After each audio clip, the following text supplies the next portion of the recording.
What basically is Abraxane? So Abraxane is one of these new type of chemotherapy. How does it work? Like, if So the way, I don't know if you so can the explain that, Abraxane, but the way it works, it's the first drug that is based on what you call nanotechnology.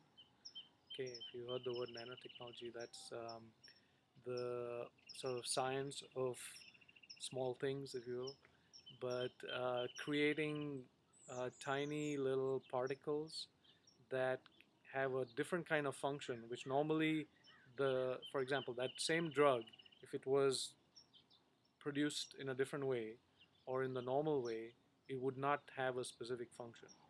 But when you create this nanotechnology version of it, which is you create these tiny, tiny particles that are about 100 nanometers in size.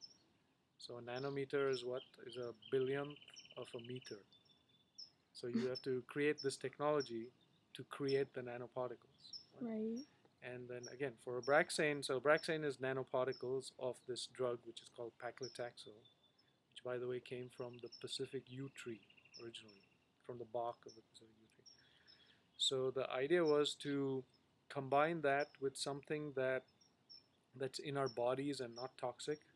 So what we did was take the drug and combine it with a protein in the body called albumin.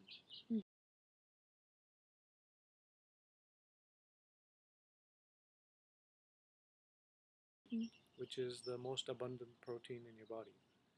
And that protein has a specific function. It goes around the body all the time, but it takes a lot of the nutrients and transports them into different parts of the body. And then when you have tumors, the tumor, because it reproduces so fast and divides so fast, it needs a very high energy source. Mm-hmm. So it's eating all the time to support that, uh, you know, the division, the cell Right. division. So it constantly needs a supply of energy. And so albumin is one of the main suppliers of energy to the tumor. So what the idea was, so why not sort of piggyback on albumin, create this Trojan horse concept. So inside the albumin is hidden this toxic drug, Mm-hmm. which now the tumor doesn't know, and it's getting albumin into the So tumor, cool.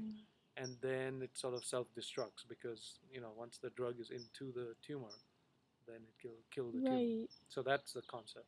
Is Abraxane like one of the only drugs that is like tumor specific, or are there a lot of them out there right now? No, I wouldn't say there are a lot of them. There are a few of them. So Abraxane came onto the market first in 2005. So now it's already what, 8 years, Mm-hmm. right? So within that period, we were one of the first.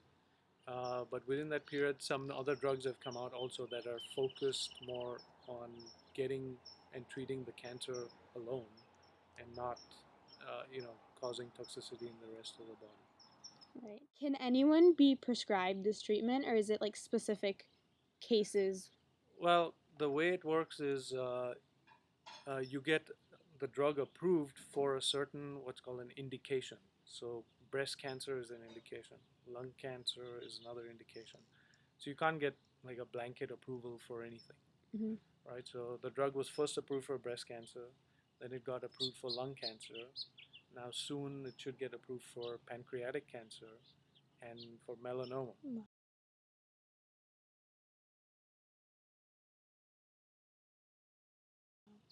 So these are you have to do tests in all of these drugs, and it takes a long time. You treat several hundreds and maybe sometimes thousands of patients, and then you prove that your drug works better than whatever the standard therapy is at the time, Right. and then you get approval based on that. So to answer your question, uh, it's not wide approval, but it's approval by indication, and that's how the drugs get out there. But then when a physician has it, it's up to the physician to use it for whatever they want. I Mm-hmm. mean, they can use it to treat arthritis if they want, right? They don't have to treat cancer. But again, that's not very common. But that's how the drugs are used based on indication. Right. How long does it take to develop a drug like this? Well, it takes a long time. right? And it's because you start from ideas and concepts, and then you have to convert that into something you can use. And first, you do all these laboratory tests. Then you probably test it in some animals which have tumors in Mm-hmm. them before you ever get to testing in people. And then once you start testing in people, uh, that could take another 5, 6, or 7 years after that, right? Because you have to do it stage by stage by stage. So from concept to the clinic, or another term is from bench to bedside. Bench meaning lab bench Mm-hmm. to bedside. It's not uncommon for it to take 15 years, for example. Wow. So yeah, it takes a long time to develop a drug. It takes a lot of money. It takes several $100 million to get a drug approved. Mm. Yeah, so it's an expensive business. It's been approved in the USA, right? Yeah, And has it been approved worldwide? Like, are other countries yeah, using it? yeah. It's in about, I don't know the last count, but it was over 45 countries. That's incredible. Yeah, so a lot of the European countries, in China, Mm-hmm. Korea, in India, in Russia, and yeah, so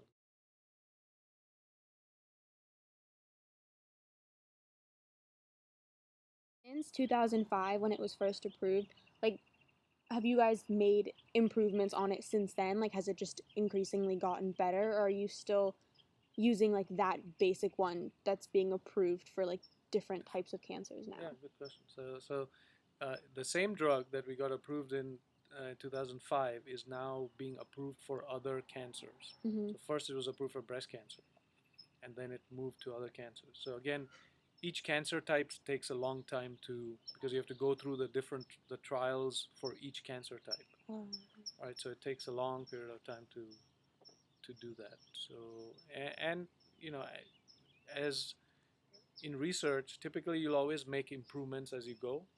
But once a drug is approved, if you change anything, then it's a It new has drug. to be reapproved Yeah, and like through the whole process correct. again. So now if like Abraxane got approved, so it's today is the same Abraxane that it was approved in 2005, Mm-hmm. but it's being used for treating different things.